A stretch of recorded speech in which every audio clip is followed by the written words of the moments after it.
Olá pessoal, bem-vindos a mais um Espeleologia. Hoje é um episódio especial dedicado aí à campanha pré-rafaelitas, né? Nossa campanha está aí, já está no ar no Catarse.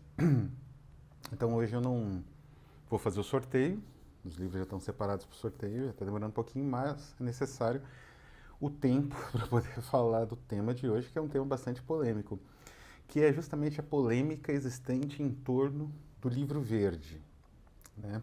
O livro verde é uma espécie de história interpolada, a gente pode dizer assim, no interior do O Povo Branco, do Arthur Machen, né? The White People, né? Que é um dos grandes contos do Machen. É um conto que tem uma concepção do áculo, né? Aquela concepção da linguagem de Shu, né?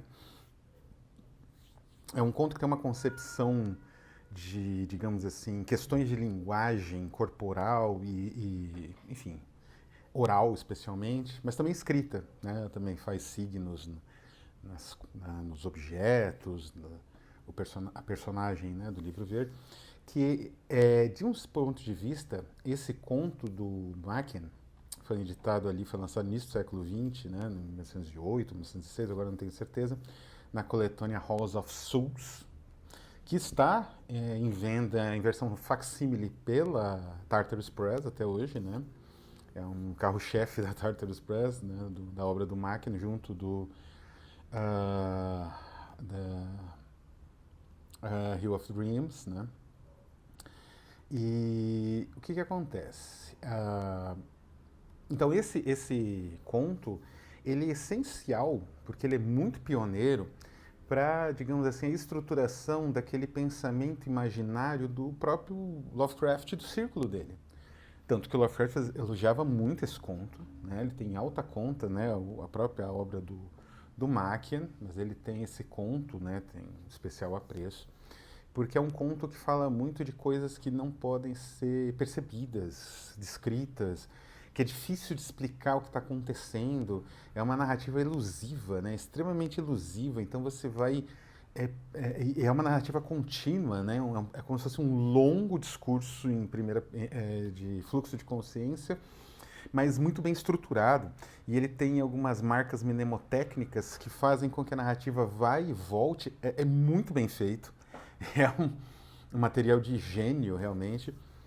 E aí que vem a polêmica, né? Estamos aí com a campanha dos pré-rafaelitas e uma das pré-rafaelitas é a Elizabeth Siddal, né? Temos um retrato dela, esse retrato por Dante Gabriel Rossetti, o marido dela, né? Tem vários retratos. Sempre uma pessoa mais tensa, né? O rosto assim. A Elizabeth Siddal era uma pessoa singularíssima, né? Ela foi descoberta, ela era uma vendedora de confecção, assim, como se fosse uma espécie de Braille inglês, né? Não exatamente, mas enfim. E ela foi descoberta por um dos pintores da Royal Academy e levada para lá, como se fosse, enfim, uma atração, né, para você ficar pintando, uma modelo. E ela foi tornada assim uma espécie de imagem no imaginário pré-rafaelita. Ela e a Jane Morris, que era esposa do William Morris, tinham uma beleza estranha, né? Ela, digamos assim, estranha para o padrão vitoriano, obviamente, que era um padrão calcado no classicismo, né? Que é rostos harmônicos, feições harmônicas, não é? Sem sem muita variação étnica, vamos dizer assim. E a Elizabeth Siddal, tinha uma ascendência bem diversa, tinha italianos, tinha espanhóis, então era uma pessoa que tinha uma... Isso carregava isso nos traços, evidentemente, um cabelo muito vermelho. E isso era fascinante. E, de certa forma, ela foi lá no início, né, nos anos de 1800. Ela nasceu em torno de 1829, né, 1930. Então, lá no início, né, em 1800 no início dos pré-rafaelitas, em 1850, por aí, ela se transformou numa espécie de imagem, de modelo de beleza que permaneceu, né? A partir especialmente do Ofélia, né, do Millay, que é a capa do nosso livro, é, e das imagens do Dante Gabriel Rossetti, que se tornaria marido dela e que tornaria ela uma espécie de musa, realmente. E essa beleza dela era aliada a uma personalidade muito forte, né? A Elizabeth Siddle tinha uma personalidade muito forte, muito adiante do seu próprio tempo, no sentido de busca de um espaço, né? Ela não queria ser só uma modelo, sei lá, um modelo de beleza dos pintores pré-rafaelitas. Ela queria um espaço para a sua própria criação. Não é? Ela queria pintar, ela aprendeu a pintar, ela não é dentro daquela ideia pré-rafaelita, né? Uma pintura meio medieval. Ela sabia fazer isso muito bem. Ela aprendeu a escrever, né? Quer dizer, a formação, digamos assim, dela escolar é praticamente nula. Ela aprendeu em casa, com os pais e familiares, mas ela estudou poesia, aprendeu a compor baladas, hinos, né? Teve a ajuda de outras, né? É importante ter em mente que, embora a repressão patriarcal muito forte na sociedade vitoriana fizesse com que as mulheres pré-rafaelitas ficassem um pouco exiladas, né, isoladas umas das outras, a verdade é que havia uma forte noção de uma espécie de irmandade feminina, junto com a irmandade e a fraternidade pré-rafaelita. Tanto que existe pelo menos alguns livros, né, que estudam esse fenômeno como a Sisterhood pré-rafaelite, né, quer dizer, um grupo de mulheres que meio que se aproximavam, né? Não chegavam a se unir, isso era mal visto, né? Inclusive. Mas elas tinham uma aproximação e tentavam criar uma rede de ajuda e de, digamos assim, de circulação de ideias entre elas também. Uma rede própria, né? Um pouco avessa aos valores patriarcais. Mesmo que elas mesmas tivessem esses valores, como é o caso, por exemplo, da Cristina Rossetti, que era cristã, católica, né? Era conservadora de certa forma, mas, enfim. Percebe-se aí, claro, as tensões ideológicas estavam em jogo e que fazem um movimento pré-rafaelita tão interessante, né? Enfim, ela teve uma vida difícil, né? Ela tem aquela vida que lembra um pouco depois a amante do Bataille, né? Quer dizer, adoece, melhora, tem aqueles homens querendo, de certa forma, controlar a vida dela. Então, no caso do Batelli, eram os amigos dele, né? No caso da Elizabeth Siddal, era especialmente o Dante Gabriel Rossetti, que era o marido dela, né? Só que era um marido um pouco ausente, o Dante Gabriel Rossetti tinha várias amantes, né? E o John Ruskin, que nutria uma espécie... O John Ruskin era casado, tinha até neto na época do início, né? Quer dizer, lá pelos anos 1870, né? Que era meio que ainda o início do movimento pré-rafaelita, segunda geração entrando, né? 1860, 1860 e tantos. Porque ela morreu cedo, né? Se não me engano, ela morreu só confirmando, em 1862. Nasceu em 1829, né? Morreu cedo. E o John Ruskin nutria um amor meio tripaternal e platônico por ela. Essas coisas assim que são meio perversas e usuais em qualquer sociedade repressiva. Pois bem, ela faleceu, consumia muito láudano, né? Então ela faleceu, os poemas dela e alguns do Dante Gabriel Rossetti foram enterrados com ela. Aí passou um tempo, o Gabriel Rossetti pediu para exumá-la e tirar esses poemas citados por aí, recuperou os poemas tanto dela quanto dele. E aí que a gente começa a entrar no mistério, porque ela tem algo diferente, né? Quer dizer, nenhum dos outros foi enterrado com manuscrito. Ela que foi, por ideia louca do Dante Gabriel Rossetti, que era o marido, né? E aí depois ele pediu para exumar para recuperar os poemas. E recuperou lá, e deu um banho de formol nos poemas, e depois copiou, e alguns foram publicados, inclusive dela. Foram publicados no início do século XX, no final do século XIX, em edições Private Press. Pois bem, o que acontece é que essa lambança do Dante Gabriel Rossetti criou um mistério. Na verdade, criou uma ideia do que é realmente... O que é dela, manuscrito dela, o que se perdeu, o quanto de manuscrito ela tinha, porque ela tinha uma vida super errática. Numa hora ela estava na França, outra hora ela estava no interior da Inglaterra, outra hora voltava para Londres. Então ela tinha uma vida muito errática, então ela deixou manuscritos com mais alguém em algum outro lugar. E isso alimentou uma série de questionamentos e dúvidas. E aí chegamos ao mistério do livro verde. Todo manuscrito, ele gera um mistério, principalmente quando ele desaparece. É o caso, por exemplo, do manuscrito do Walter Benjamin, né, que desapareceu lá em Cherbourg, o nome da cidade fronteiriça, né, entre Espanha e França. Ele cometeu suicídio e o livro desapareceu. Era uma maleta de manuscrito, né? Tinha de tudo ali, né, que ele produziu nos últimos anos de vida dele. Onde está isso? Ninguém sabe. Pode ser recuperado um dia, quem sabe, né? Enfim. E é fascinante, inclusive tem um livro muito bom, que é esse aqui, do George Van Straten, Histórias de Livros Perdidos, que trata basicamente de manuscritos perdidos, do Hemingway que esqueceu num bar, claro que é um bar, né, do Hemingway, e aí ele lembrou do manuscrito, mas ele não achou mais, enfim, esse tipo de coisa, né? Ou os diários do Lord Byron, que foram queimados na frente de testemunhas, né? Foram queimados, não podia publicar aquilo nem a pau, né? Então... E no caso da Siddal é a mesma coisa. Então, o que acontece? Na edição portuguesa,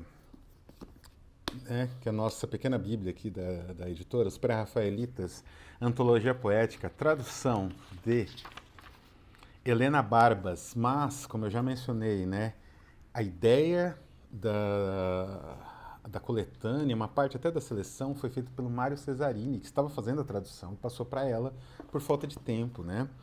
O Mário Cesarini, tem até aqui um manuscrito do Mário Cesarini durante a tradução.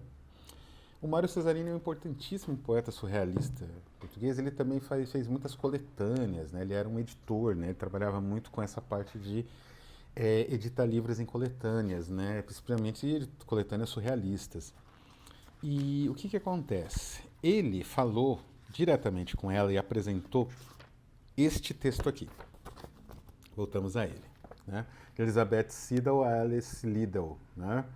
Alice Liddell é a Alice que inspirou o Dodgson, né? o Lewis Carroll. O que acontece?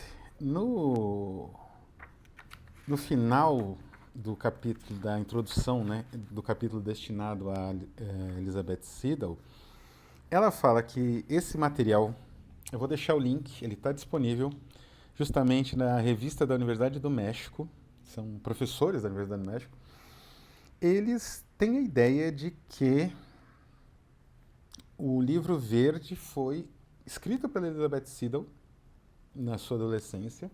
Ela guardou durante muitos anos. Quando começou a dispersão das coisas dela por conta do vício, né? O John Ruskin teria pego esse livro e dado para o Arthur Machen. E aqui a gente entra no Machen, na Casa Verde, no livro verde do Machen. Aqui em versão espanhol, excelente tradução, aliás, da Ciruela, que é justamente o povo branco, white people. Como eu disse, um dos contos fundamentais do Machen.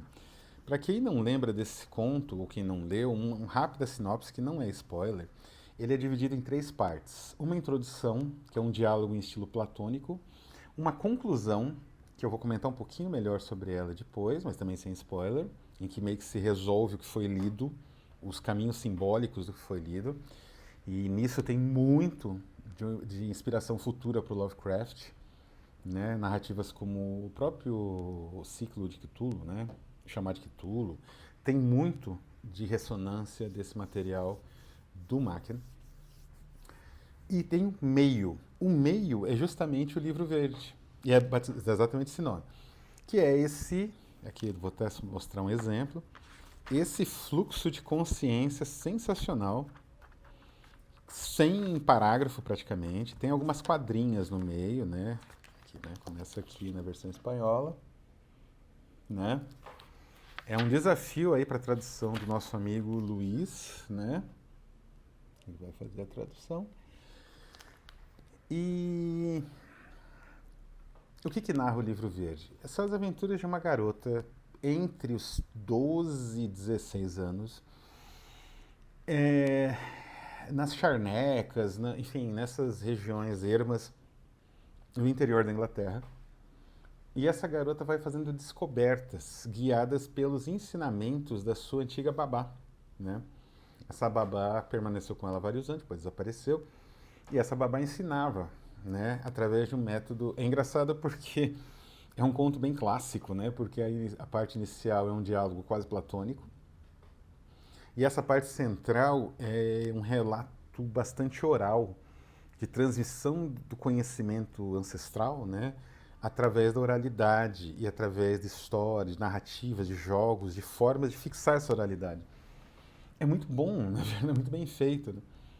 Então, na teoria desse pessoal aqui, esses três autores, eu não sei nem, eles citam a Alice Liddell, né, que é a própria Alice, não sei nem se ela não, ela não parece participar do texto, que é basicamente Emiliano Gonzalez e Beatriz Álvares Klein. Eu acho que eles eram professores da Universidade do México na época, porque isso aqui não é nem nem um ensaio, né, do tipo com conclusões que não são forçadas, mas são, digamos assim, você não precisa mostrar o desenvolvimento do pensamento, né, que é o estilo tratadístico, né, o estilo ensaístico não precisa. Você trabalha mais com elipses, né? E você não comprova ou demonstra, você, na verdade, reflete, né? Essa é a diferença do ensaio para o tratado. Aqui não, parece um trabalho de livre associação surrealista, às vezes. Ele pula de uma obra para outra, para outra. E provavelmente isso que impressionou bastante o Mário Cesarini. E eles falam, sem prova nenhuma, que o livro, então, foi recebido pelo John Ruskin, ou roubado, sei lá, pelo John Ruskin, num momento da Elizabeth Liddell muito doente, ou muito afetada pelo láudano, e ele entregou nas mãos do Mackin, né? Porque havia contato entre eles, óbvio, havia contato até entre o tradutor do Ruskin na França, era o Proust. O Ruskin era uma das figuras filosóficas mais importantes da Europa entre 1850 e o início do século XX, né? O que hoje a gente vê assim muito Nietzsche e tal, era o Proust, desculpa, era o Ruskin, o Nietzsche, ninguém nem sabia quem era. Ele foi redescoberto ali justamente pelo Betaille nos anos 20, né? Mas até os anos 20 o Ruskin era o grande filósofo da Europa dessa época, mesmo quem discordava dele, como eu falei, o caso do Octave Mirbeau. Então, assim, não existe provas. Como eu falei, a edição do White People saiu no House of Souls. Na versão da Tartarus, o Ray Russell e a esposa dele, né, esqueci o nome dela. Mas enfim, o casal, né, que cuida da Tartarus, especialmente o Ray, que cuida mais dessa parte editorial, ele é muito escrupuloso, né? Ele fez uma biografia praticamente entregando o lado de extrema-direita do seu autor mais importante, junto com o Mackin, aliás, que é o Wakeman, né? Tranquilamente, né? Porque é a verdade. E ele nunca mencionou nada disso. Me parece, né? Eu acredito aqui, eu tenho uma outra interpretação dessas ideias desse povo aqui do México relacionadas ao conto. Existe uma vaga ressonância, sim, né? Eu acredito que talvez existisse um manuscrito que se perdeu. Não é da infância da Elizabeth Siddal, um manuscrito contemporâneo que ela fez, que se perdeu como muitas das coisas dela que se perderam, infelizmente. Que talvez o Ruskin mesmo tenha lido e tenha comentado, né, com o Mackin por cima, uma coisa ainda meio incipiente, e o Mackin resolveu aproveitar algumas dessas ideias, ter o seu próprio estilo, porque esse trecho aqui tem o estilo do Mackin em tudo, ele respira Mackin, né? E, ao mesmo tempo, ele foi fazer uma homenagem a essas mulheres dos pré-rafaelitas, recuperando e aqui eles mencionam, de certa forma, indiretamente, essa ideia, recuperando o mercado dos goblins, que está no volume da Cristina Rossetti e que lembra bastante o Livro Verde, né? Então é uma espécie de homenagem, né? E tem vários pontos que ele fala, né? Como se fosse realmente uma espécie de homenagem a, a essa irmandade feminina pré-rafaelita, né? E esse imaginário muito selvagem, que não tem aquele limite religioso ou das questões morais do patriarcado, né? O Livro Verde tem um desenvolvimento selvagem, né? existe ainda um certo temor, né, do que está acontecendo ali, mas o êxtase domina mais que o temor. E isso que assusta os personagens que estão ali contemplando o livro. Como eu falei, é uma narrativa interpolada, né? Um livro que a Rafus publicou recentemente, Black Hand, tem essa mesma estrutura, uma narrativa interpolada dentro, né, de uma narrativa maior do Karim Gawad. E é um recurso muito interessante que cria um efeito único, assim, né, de complexidade, né? Você lê esse conto, foi feito muito antes do universo do círculo Lovecraftiano, ele parece muito mais, ele parece feito, sei lá, pelo Alan Moore, né? Muito mais recente do que, na verdade, um antecipador, na verdade, parece um continuador, né? Então, eu acredito que isso resolva um pouco o mistério. Mesmo assim, resolvi colocar o livro verde, né? Tem até no nome do título, né? Como uma espécie de provocação, uma resposta ao material dessa coletânea, porque eu acredito que seja uma homenagem do Machen e é muito interessante entender o impacto dessa fraternidade e, no caso, dessa irmandade feminina pré-rafaelita na cultura que vai muito além dos limites ali da arte, dessas mulheres pintadas, desse erotismo, né? Muitas vezes é acusado de ser um erotismo fácil, né? Dos pintores pré-rafaelitas e dos escritores também. Vai muito além, né? Você tem aí, como eu comentei, a influência indireta que chega até no próprio Lovecraft, no círculo dele, no próprio terror contemporâneo. Uma nova visão, né, desse universo aural, de transmissão por histórias, né, dos antepassados, e que se revela tenebroso, mas ao mesmo tempo estático, né, tem aquele êxtase, explosão de êxtase. Então é algo muito sofisticado que inspira o terror continuamente, né? Depois do Lovecraft, outros autores aí que trabalham folk horror, próprio, né? O próprio Midsommar tem um imaginário pré-rafaelita, né? Aquelas flores. Então, assim, é uma narrativa sensacional do Mackin, sei lá, se inspirado indiretamente, eu acredito que diretamente, por relatos do material que essas grandes autoras chegaram a escrever, mas nunca publicaram pelas pressões da sociedade machista da época. E vale a pena para conhecer essa homenagem, né, a esse universo selvagem construído especialmente pelas mulheres pré-rafaelitas. Vou ficando por aqui. Obrigado, meu grande obrigado a todos e até a próxima.